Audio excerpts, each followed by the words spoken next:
There we go. What does your relationship with money have to do with your health? Hey, ladies, we need to talk. And yeah, and use the word relationship. Mhm. And we're going to be talking about yes, the R word. And it's not just about relationship with money. What about relationship with yourself? And maybe relationship with others. We're going to dig all into the 3 R's today. And without further ado, here we go, everybody.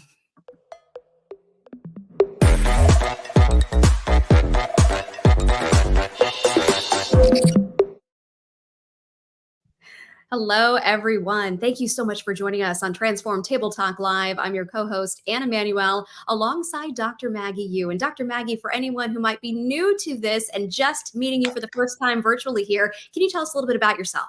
Absolutely. I'm Maggie UMD. I am a functional medicine physician and peak health strategist. What that means is I work with people with impossible to solve and invisible health problems, and we transform them around to results.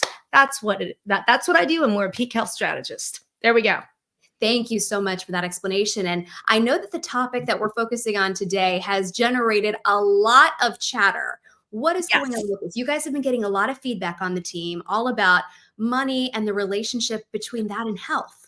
Well, I'm going to tell you that, and we'll introduce our guests momentarily. But in our programs, Beth, a financial advisor, made a really poignant comment when it related to health and wealth, and she happens to be a financial advisor. It was so good, and it hit the nerve of so many people in our program as we were experiencing her health transformation and her insights, that we sent out 3 emails over the last week to our entire email list, all 60,000+ of you guys. And this was the email that we had the most responses back from, with people saying that was the most impactful email that we have ever received from one responder. So we realized that this whole idea around what is money, what is health, what is value, what is worth, really hit a nerve. So we decided to actually bring Beth, and we're going to have a panel. Without further ado, I'm going to introduce the whole panel pop up on screen right now, because, hey, ladies, it's time we really talk about our relationship with money. What is health? What is wealth? All that, because it's a big topic. Kasha, first, let's have you introduce yourself, because you were one of the responders that said this was one of the most impactful emails you've ever read. Yes. Hi, everybody. I'm Kasia Derbyshevska, owner of Learning Key Educational Consulting. So I'm a business owner. And really, when I think about this email, when it came through and talking about money and what does it mean to us? And to me, what really resonated is that this is an energetic exchange, right? This is not we're losing something when we invest money, right? But what are we gaining? And what resonated to me was really reframing this idea about this conversation and dialogue around money itself. Yep. Thank you. And then Kathy, I would love for you to introduce yourself. Hi, I'm Kathy Ryan. I'm a registered holistic and functional nutritionist. Been working with Dr. Maggie since 2019. And I was in on this really interesting class when our wonderful client Beth spoke up. And she just had something that was so poignant that we got really excited because the conversation shifted. And what she said was so important that right after the class, Dr. Maggie and I were like, we need to hear more from her about this subject. And is it all about how really investing in your health is an investment in your future? I mean, where do we come in, Beth? Hold off, Beth. I don't want to steal your thunder. I mean, you had a big aha and you had a big win and you wanted to share it. I would love for you to have everybody hear it from you. Sure. So I'm a certified financial planner, and I have been working with clients for over 20 years. Hopefully, like Maggie in her profession, I'm someone that has probably a high level of pattern recognition. And one of the things that I've noticed is that they get so focused on accumulating wealth, they forget about the years when they're supposed to be spending it. You can kind of equate it to, a lot of people who are going to climb Mount Everest, spend a ton of time trying to figure out what that climb is going to be like. But most people don't prepare for the descent. And unfortunately, a lot of hikers die in the descent because they don't have enough oxygen. If you can't enjoy your money in retirement, really, what was the point of saving it all? And probably more importantly than that, people don't spend the time to understand that their money is really an extension of themselves. You are trading your time, your God-given time on this planet, to achieve some kind of a goal. Hopefully that goal resonates with you and it's something that you feel as though could be your calling. But unfortunately, that's not a lot of what I see. I see a lot of people use themselves up in exchange for dollars. And a lot of them is just plain old used up by the time they go to retirement. And it's sad. It's something that I don't wish on anyone. And before the call, I just happened to look up disability statistics. And right now, 1 in 4 of today's 20-year-olds will miss a year of work because of an illness or an injury. These are 20-year-olds. These are 20-year-olds. So before they retire, they will miss 1 year or more of work, 1 in 4 of them. Wow. Illness or injury. And that's a lot of time out of the workforce, a whole year. And that's an average. So maybe some people are less, but some people are much, much more.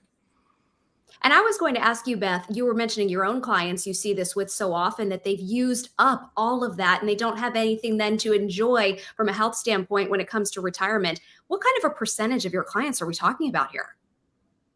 Well, one thing to remember about a financial advisory practice is that it probably really only deal with about 20% of the population. And maybe that's true of even, Maggie's profession, that people are even paying that much attention, right? Yeah. So in my practice, it's probably less than the general public, but it's easily 10 to 20%. It could even be 30. I've never thought to do the statistics on it. Right. And you make a good point that the general public would then be even higher because those people aren't even thinking about planning for their future. Right. Yeah. It's a sad statistic.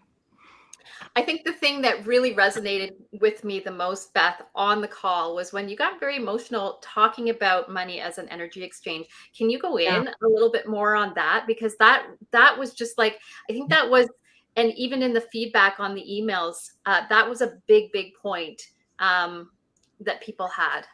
Yeah, I'm happy to. So I personally believe that we are all on this planet with some sort of purpose. And it might be a God-given gift that some of us understand right away. And it might be something that we spend our whole lives exploring. But a lot of people that I see are in jobs that they have no affinity for whatsoever, but they're there because it pays well. And I call that jobstitution, because you don't like doing it, but it pays good. So it's one of those things where people also get trapped in thinking that if I lose this job, I can never make this somewhere else. I personally think that's a little bit of corporate brainwashing, but people can't see past a decision that they haven't made yet. And on the side of taking risks and stepping out, whether it's enrolling in a program, even though you've enrolled in 7 programs before and they haven't worked for you, or it's leaving a job that feels empty and meaningless, or even completely collides with your own personal moral values. There's a certain amount of stress, I personally believe, that degrades your health when you're pretending to be someone that you are not, right? When you're pretending things are okay and they are not. Maggie, what were you going to say?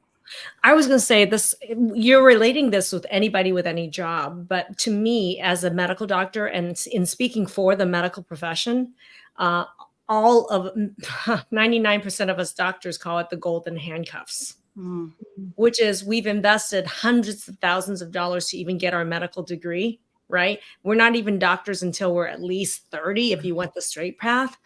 And coming at the age of 30 with lost income for like 6 to 8 years of your life and coming out with debt of $300,000 or more, at least, you get into a job of being a doctor and we think we're going into it for the right reasons. We think it's going to be in the job of healing and helping people, only to find ourselves that that's not in fact what we're doing. It's not it's not what we thought we would be doing. We aren't healing. And interestingly, there's like almost a bankrupt. We're robbed of any passion we went into it with, the reality of what it's like to actually deliver medical care in the current medical system.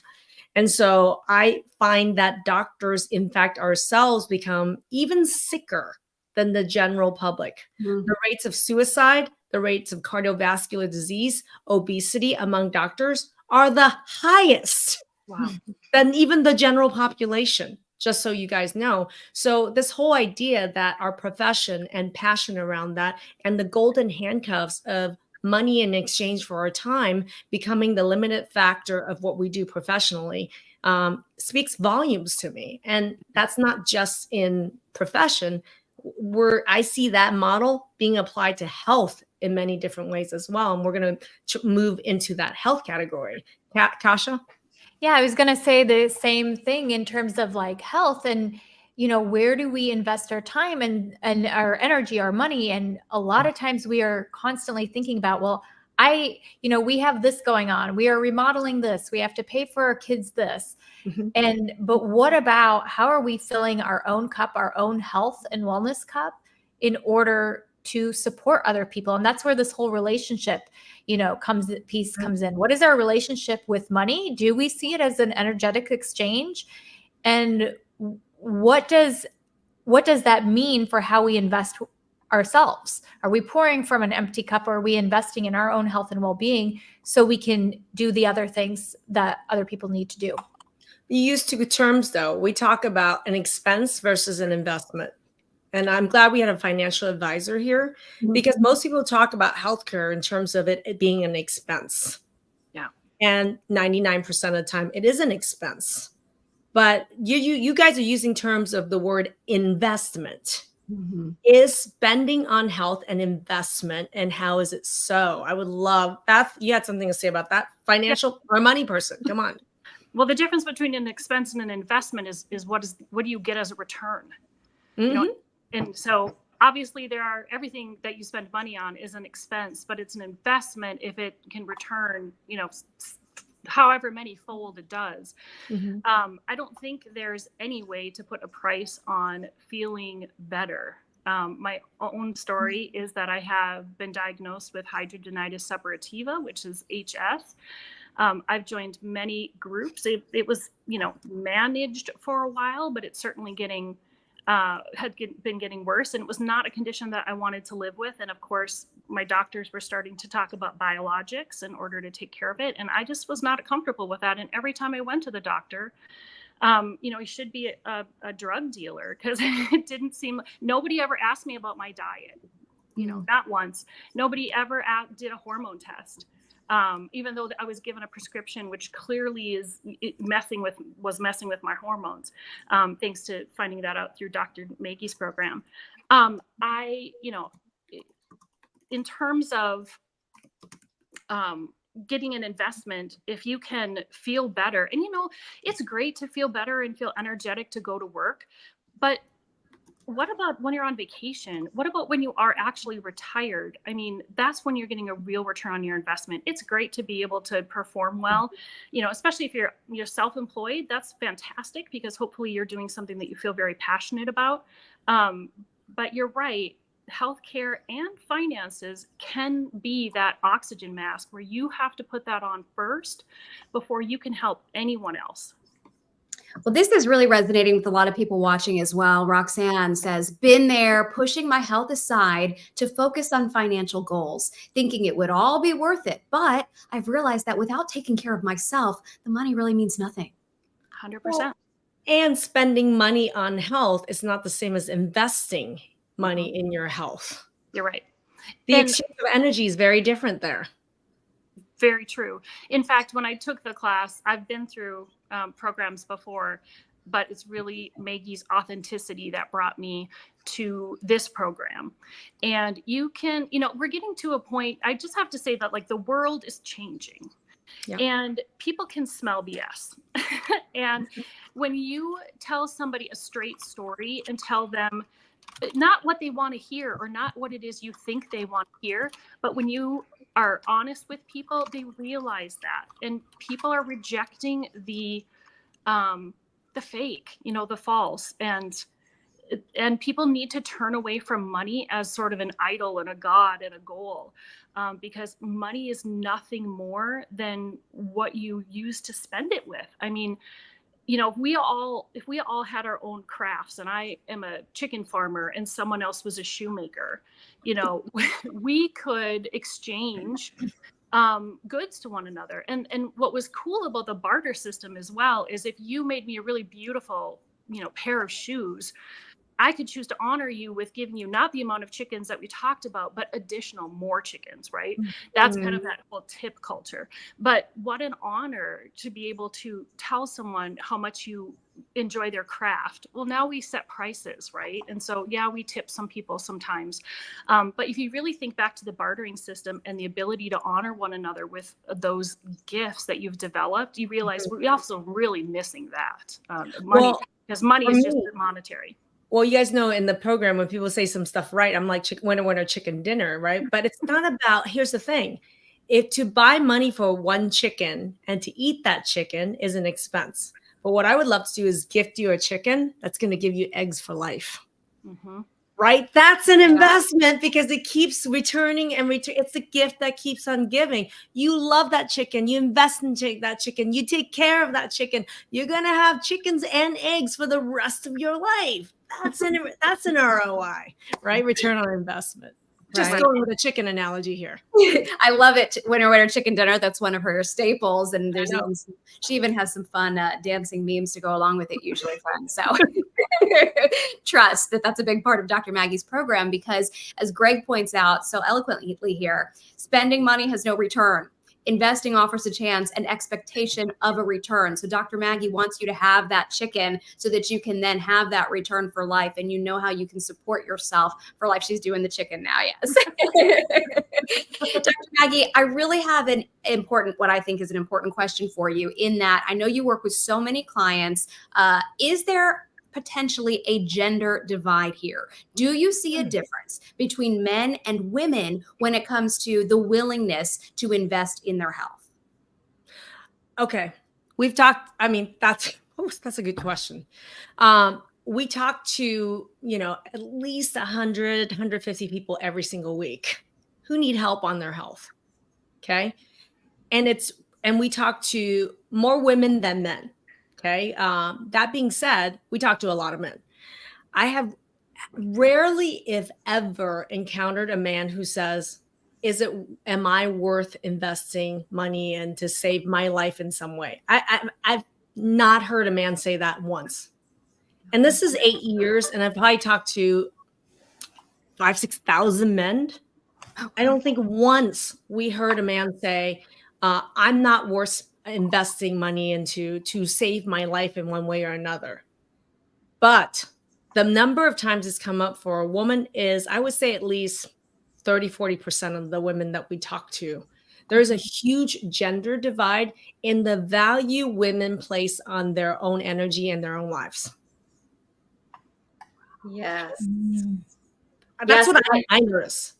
I agree, because what I hear when I'm talking to people, when I'm talking to women, is, well, I'd like to invest in my health, but we're renovating the kitchen, or I'd like to invest in my health, but my child is in hockey and it's really expensive, or I'd like to invest in my health, but we've got this big vacation planned and we wouldn't be able to do it if I put this money into my health instead. But I have never, ever, ever heard a man say, oh, we're renovating the kitchen, I can't do it right now. Well, do you want to hear, also interesting is because I think it's really important for both partners to make these decisions, get educated, make these decisions, and are in alignment together, whether it's health or finances or wealth, anything, right? So it's interesting. This is the other sad truth. Okay, you guys might want to write this one down. I don't know, but we talk to a lot of, like, let's say 60% of people we talk to are women. Well, and typically, and we talk to couples where the husband is present, but it probably the biggest, most painful thing we experience is when clearly the woman needs his help she's struggling with her own worth and value is thing, and it's very important. And I will do this where I'll ask the man, the spouse or the partner to saying, well, what is the value of this for you to be able to invest in your wife's health like this in this way? And like about 20% of the time, you'll have a spouse say, well, no, we got to get a car for this person. We got to renovate this. I would have to sell my motorcycle to do that. No. Whew, I don't know. That's just, I don't know. That hurts on such a guttural spiritual level and energetic level for me. But about 20% of the time, you have a partner say this about the woman. Well, then that just only reinforces what that woman's worth may be. She thinks it may be. If she thinks it's not, high enough, she's only getting that reinforced at home with the messaging of, you're not worthy enough to have our family invest in you. That's challenging. I've never heard it the other way around. That's the divide here. I've never once heard it the other way around, what the wife says about her husband. No, that's not worth it. That's not worth it for us to invest in, saving his life or this or that. I gotta go. I would have to sell my car, or we would have to forego that vacation. I never heard a woman say that, not once. But what I do think is really cool, Dr. Maggie, is he said that happens about 20% of the time. But when I know a wife and the husband's there, right? I know for a fact that 80% of the time, when the woman is like, I'm not sure, I don't want to take family resources away, and they're in a supportive, loving relationship, the spouse, the husband is like, we are absolutely doing this. I don't care. We are absolutely doing this. Like, there is no question. We are doing this. And even though the wife is like, I don't know, they are adamant because they understand that when their wife, potentially the mother of their children, is healthy, then the family unit is healthier. And I don't know how many videos we have to have where the husband is on with the wife and the husband says, Dr. Maggie, and you've seen this. I was just thinking, I can think of several couples offhand where I actually can tell you that the outcomes for these women when they have this supportive spouse seem to be even better, because not only are the women then being supported financially with the idea of, we can spend our money on this for me, but many times the husbands will join in and watch all of the classes, all of the masterminds that you put on. They're right there. And that excitement saying, okay, we're going to do this as a family. I'm going to support you. You just see the return then on their investment go that much farther. Well, you guys have seen, so many of you guys have seen, we have couple interviews, and I remember Jim and Jody. The best, right?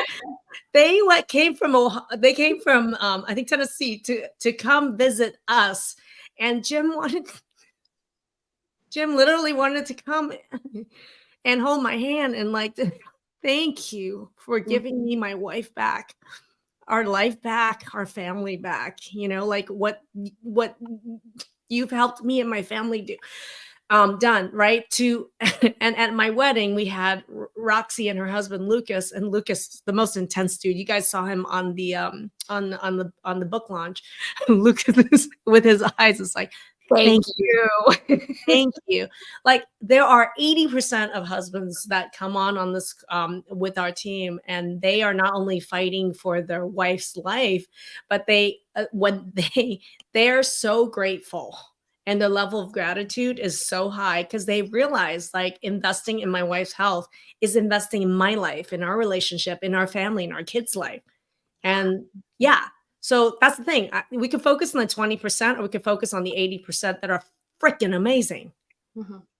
And with that said, though, let's say you do find yourself in that 20% where I don't have this supportive spouse. I don't have a supportive partner. You can still fight for your right to invest in yourself. You can still make this happen on your own. Don't let the fact that you're falling in that 20% keep you from living the life that you want. And as Beth so eloquently put, because when she said, if you're not investing in yourself, what does the money mean? You know, what is it good for if you cannot enjoy your life? You can make that choice on your own, even if you fall into that 20%. Yeah. And what I think is so interesting is that when we ask clients, when we say to them, hey, what outcomes, because we always ask them the same questions, right? But one of the questions we ask them are, what are the 3 outcomes that you want to achieve within 12 months, that you must have within 12 months? Must have. And the number of people that are like, I need my IBS to be gone so that I can get on a plane to travel with my husband during retirement, or I need to be able to keep up with my grandkids, or I want to be able to go to that family reunion that I can't go and do right now. Right? These Or are I very, just want to be able to go to the supermarket and shop yeah. without worrying about where the next bathroom is, or where the next where, if I'm going to go out of balance or I'm going to faint. Like, you know, Yeah. I want to drive, you know, I want to I want to sleep cook. tonight. I want to sleep stand at the tonight. table and cook. Yeah. I want to stand at the counter and cook for my family, or whatever it is.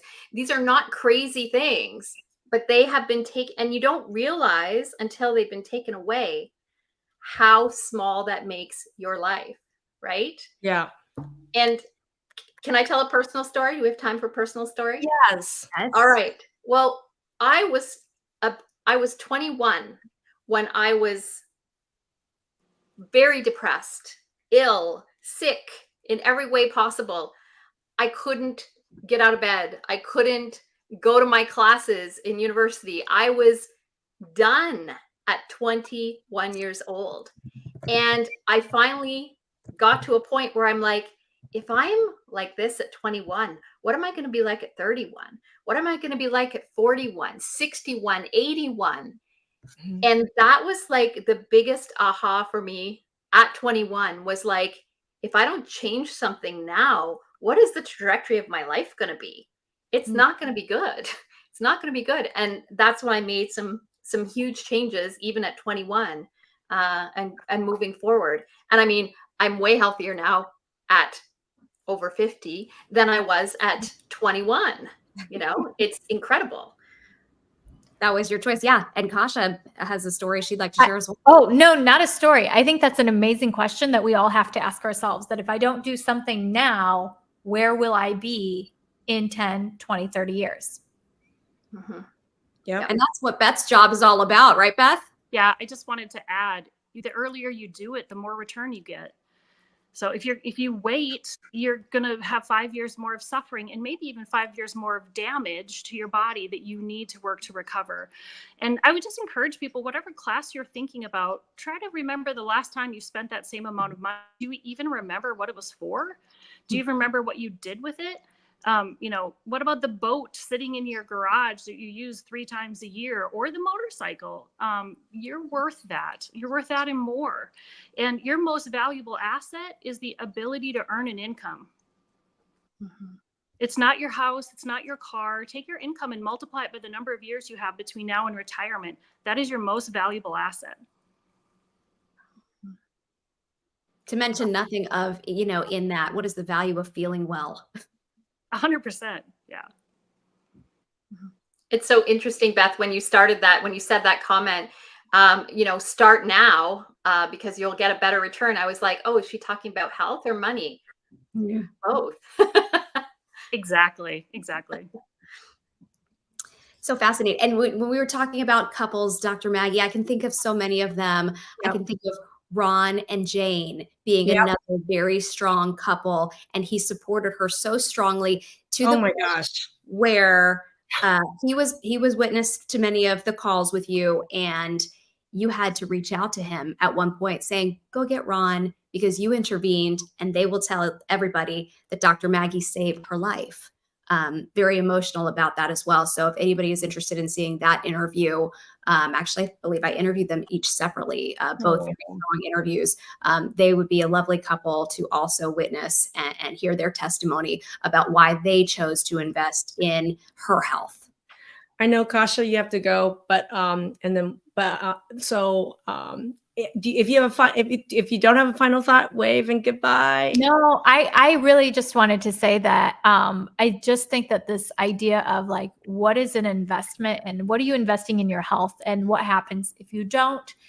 And then the impact this has on relationships with yourself, with others.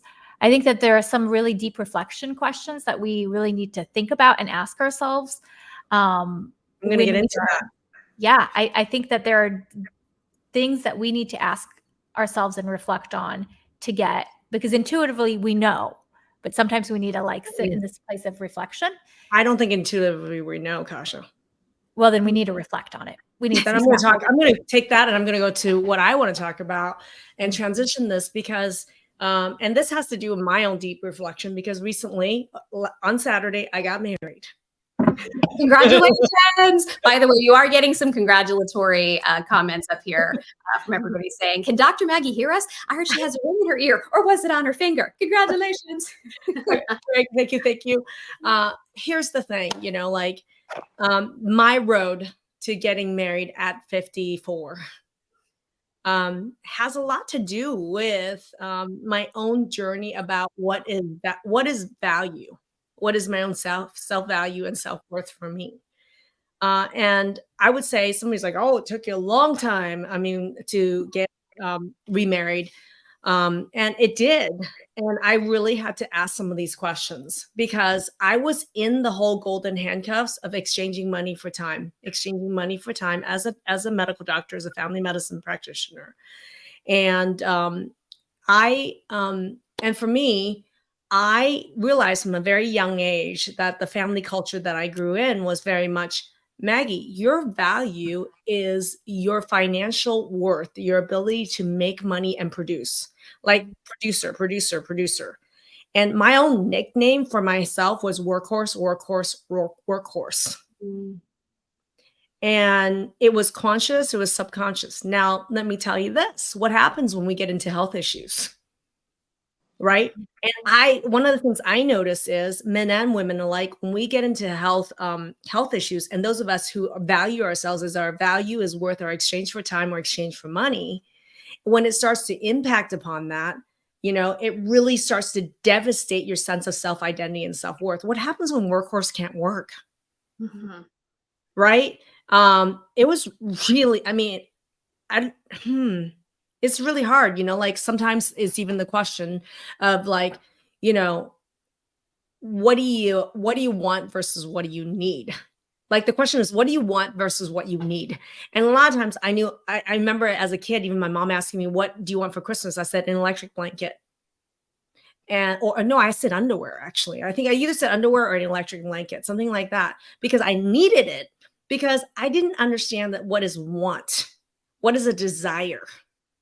Right. And so for me, like, I didn't realize until much later on that I want good health.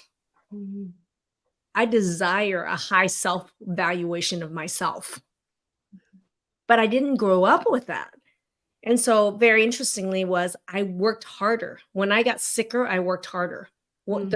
The worse I felt, the harder I worked and the more I pushed and the more bigger I got, you know, like, and work harder.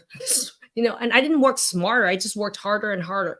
And I always and I used to run away from problems. When problems came up, I ran away from it, you know, and the way I ran away from it was by being a workaholic. You know, I got to work my way through this problem. I can work. And it's like, I didn't work smarter. I worked harder.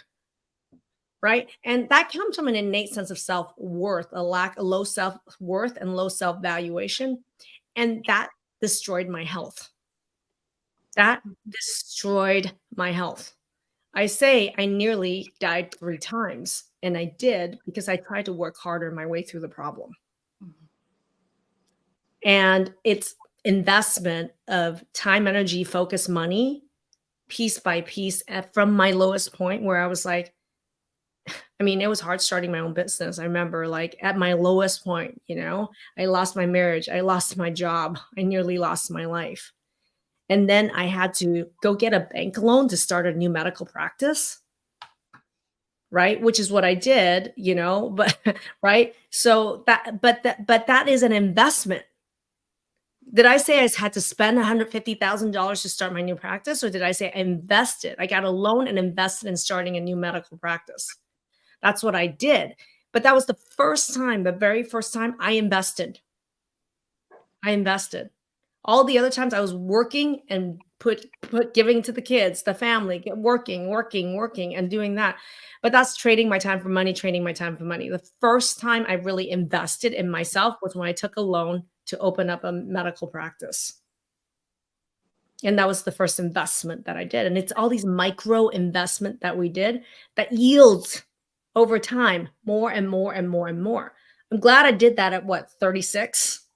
Because now I'm 54 and I'm almost 20 years, 18 years into this. And this is why, I've invested in my own health, education, in my own entrepreneurial spirit and business acumens. I've invested in my wisdom, my knowledge, and I invested in myself as a teacher and also as in my own health. I am healthier now at 54 than I was at 34. It's like Kathy said. And then I also want to point out, you've also learned to then invest in yourself personally, socially.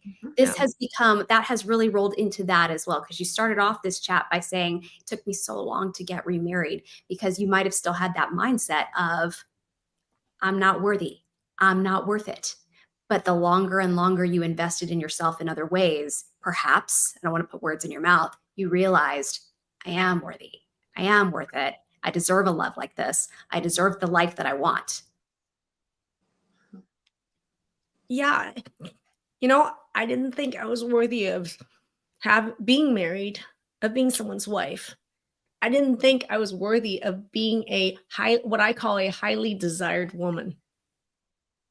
I would be at other people's weddings and I would cry because I felt like, oh, that woman's worth being a highly desired woman, where a man would be so proud to stand next to her and marry her. And I didn't think I was ever worth that. This is a journey, everybody, that I had to make to realize that I was worth, not only was I worth investing in, but I was worth this incredible man, this incredible relationship. And man, on Saturday, when he was standing there saying his vows and looking at me I saw the love, the pride. I saw the pride in his eyes. I couldn't take my eyes off him during his vows, because I really, truly accepted that I am a woman who's worthy of this great love. I am a woman who's worthy of a wedding. I am a woman who's worthy of good health. But that's my journey. So this comes from a very personal space where I want every woman, every man, every child who's sick to get better. Go ahead, Beth.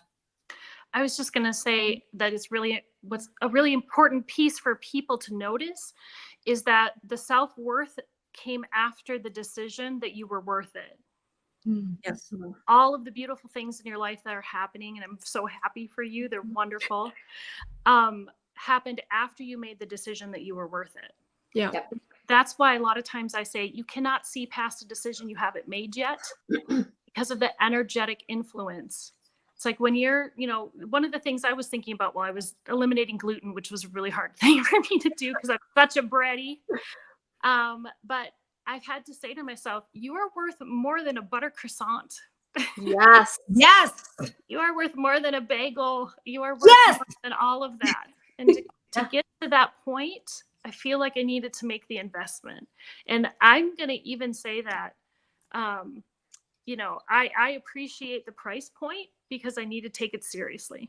And also it's incredibly valuable. I would not hesitate to spend the money again for anybody who's listening. And I just can't say enough about the fact that when you get an education about why the things are the way they are, not just to do things, right? Because everybody tells us to do things. I mean, from the cabbage soup diet to, fasting, intermittent fasting, the same thing happens in finance. You have the Susie Ormans of the world, and they're talking and giving you some guidelines. Well, that's great, but we need to get specific.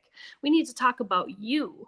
We need to talk about the fact that you might be high estrogen, and that's a problem. You might be hormone issues, and you can't have, dairy anymore, which happened for me. And it's like, no one's ever told me that, and I wouldn't have known that. And so we have to get specific and figure out what works for you.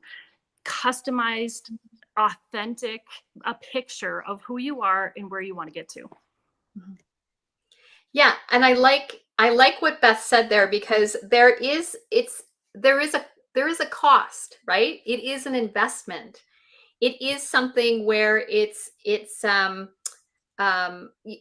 may have to put off those kitchen renos and focus on your health. You may have to, because what's the alternative? Okay, you do the kitchen reno, but then you can't stand up at the stove to cook, or you invest all this money in your son's hockey, or your daughter's hockey for that matter, and then but you can't get out of bed to go to their games and watch them, right? For myself, I had to make some really crazy decisions. I was a single mom forever, and I had to make some really serious decisions about how my money was going to be used to positively impact my health, because I didn't have any money.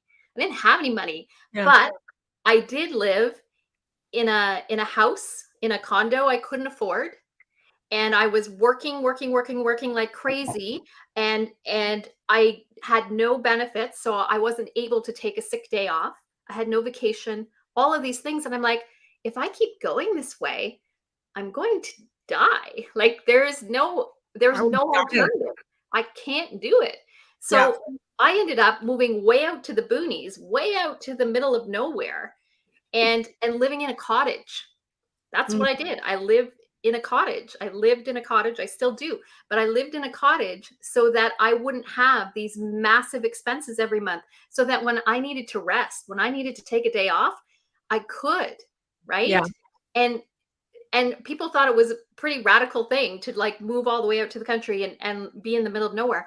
But the reality is, it changed my life, because I invested that money and that time, not just the money, but the time, back into my health.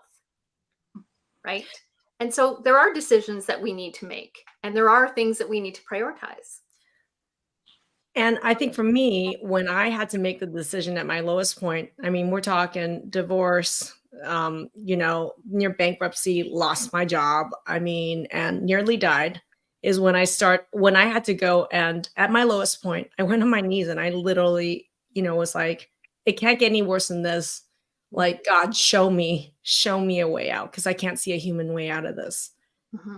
And it was really interesting is that I went to the bank, and it was a local bank, and I asked for the loan, and it was $180,000 for a single mom going through that whole thing, and really, honestly, suicidal at that moment.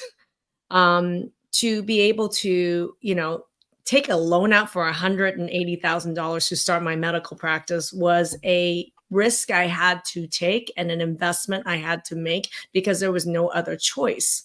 I couldn't just disappear from this planet with my 2 young children. Right.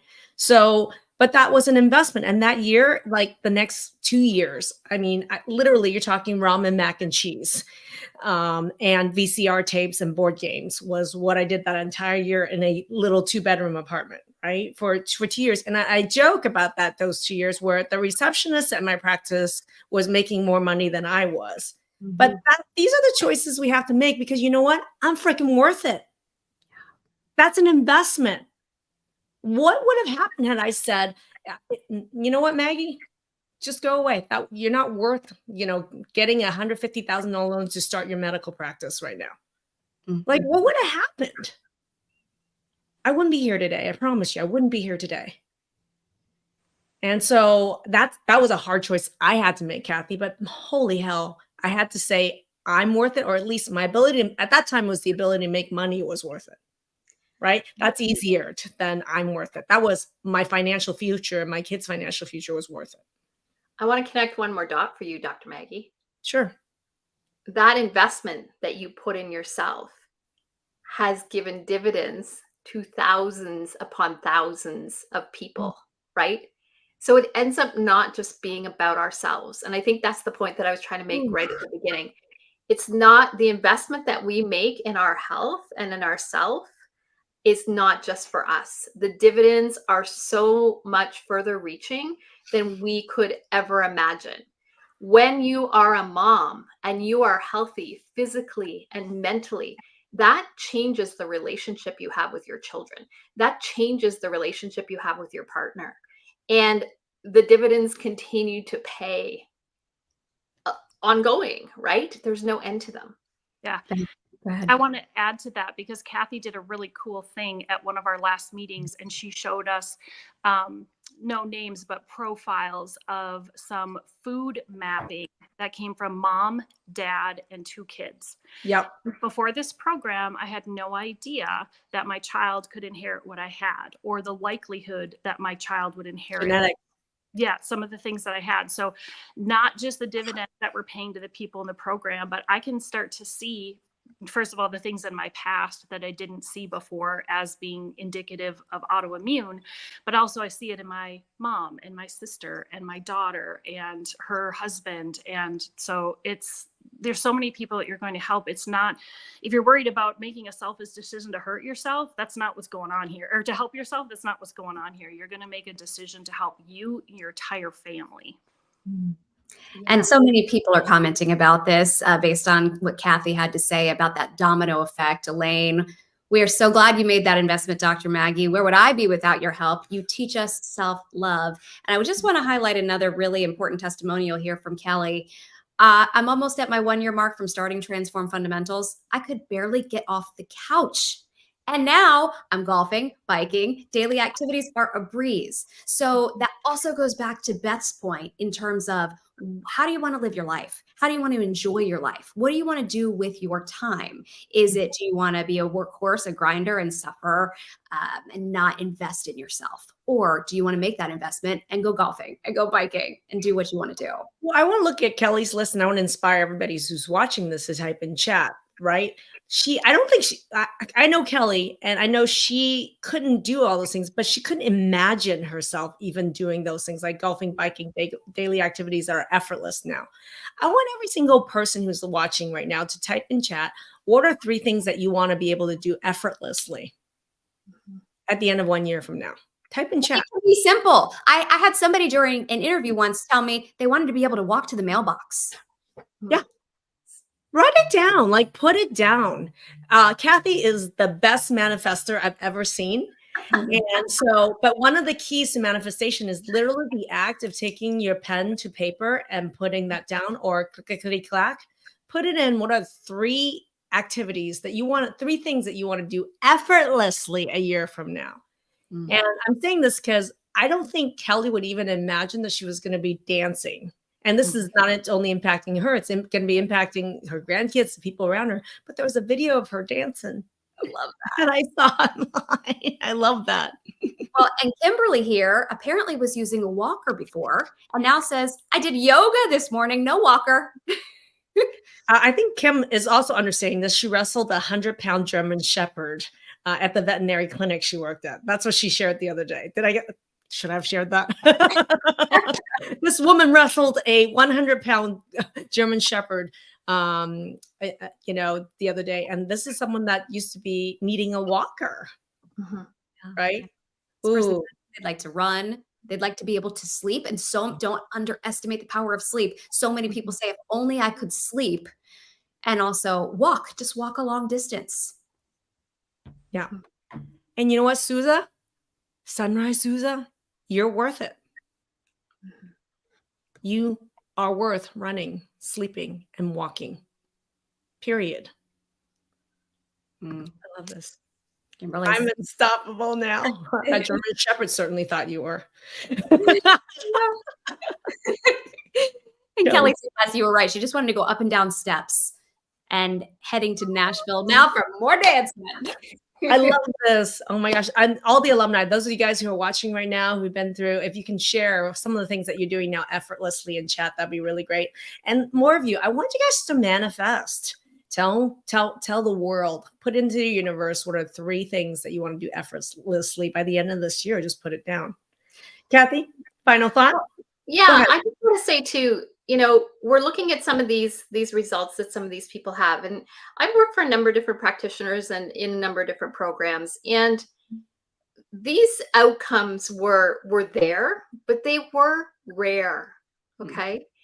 When we see all these things that you're seeing as outcomes, these are things that we see weekly. These are wins that we have on a weekly basis from people. This is not rare, right? And Look at this. No. Lupus doesn't typically just go away, but for Nicola, working with Dr. Maggie, it is. Oh my God, you go, girl. Oh, I'm so excited. I love it. And Dr. Maggie, you talked about, just to summarize here, investing in yourself and taking some actionable steps. I just was wanting to make sure that there was anything else you wanted to add to what are those? If anything, I mean, I wanted to share my story, and Kathy did, Beth did, and the reason we're sharing the story is because I think that it's important for us to be looking at our relationship with ourselves first. What are you worth to yourself? How do you value yourself? And when you make that decision to value yourself, when you make that decision to really put your relationship with yourself first, most importantly, it has a ripple effect on everything else, your relationship with money, your relationship with everyone else. So it really starts with you. And I hope that you guys, I would love for you to think, and Akasha is really great on a reflection question. I would love for you guys to think about, hey, ladies, and I'm going to say, hey, men too, is go to a journal, go to a sheet of paper with a pen right now and reflect on this question, which is, what do I value about myself? What do I value about myself? Is it going to be easy for you to actually write it down? What do I value about myself, right? How easy, how hard is it to write that list, right? Or even one thing. And then importantly, I also want you to say on an aspirational list, what do I want to value about myself? What do I want to value about myself? Do I want to value my ability to make choices on the food I eat? Do I want to value my freedom to choose if I go to an event or not? Do I want the freedom? Do I want to value my desire to work as much or as little as I want? Do I value my ability to know with certainty that I'm going to sleep every night? Right? So I'm going to tell you this. These are two lists that are really important because number one is you got to gain awareness. I want you, first step is to gain awareness of, do I value myself? And are there many things or anything that I can value about myself? Number one, where are you at? And then the list is going to be, and draw an arrow over there, which is the list of where I want to be. What are the things I really want to value? And what are the things I truly value? Right? And there's an arrow there because it starts here. But there needs to be a there that you want to head towards, and there's an arrow there. Okay. So put that down, because once you do that and you spend time, and it may be 10 minutes, it might be 10 hours, it might be 10 days for you guys to do this exercise, but it's going to be the most important exercise you can do around your health, your wealth, your value, is to do that. Because once you have that, it's going to be clear how you get from A to B is an arrow. And what's going to be in that arrow? What are the steps that it takes to get there? Right? So that's your map. That's your map. That's your value map. Yeah. That's what I have to say. And that's an exercise. Kathy, did you have anything to add? I was just going to add to that because I think that is so profound. We all have this purpose, right? Mm-hmm. And many of us are living out our purposes and many of us aren't. And we know what that purpose is. We feel it. We know what we have been put on this earth to do. And so my question for people is your health stopping you? Is your current state of health stopping you from fulfilling the purposes that you have been put here on planet Earth to do? And if so, and I mean, your purpose could be as simple as running after your grandkids, right? It could be, I mean, Dr. Maggie's purpose was helping others transform their health. There's all these different levels of purposes, but whatever your purpose is your health impacting your ability to fulfill your purpose?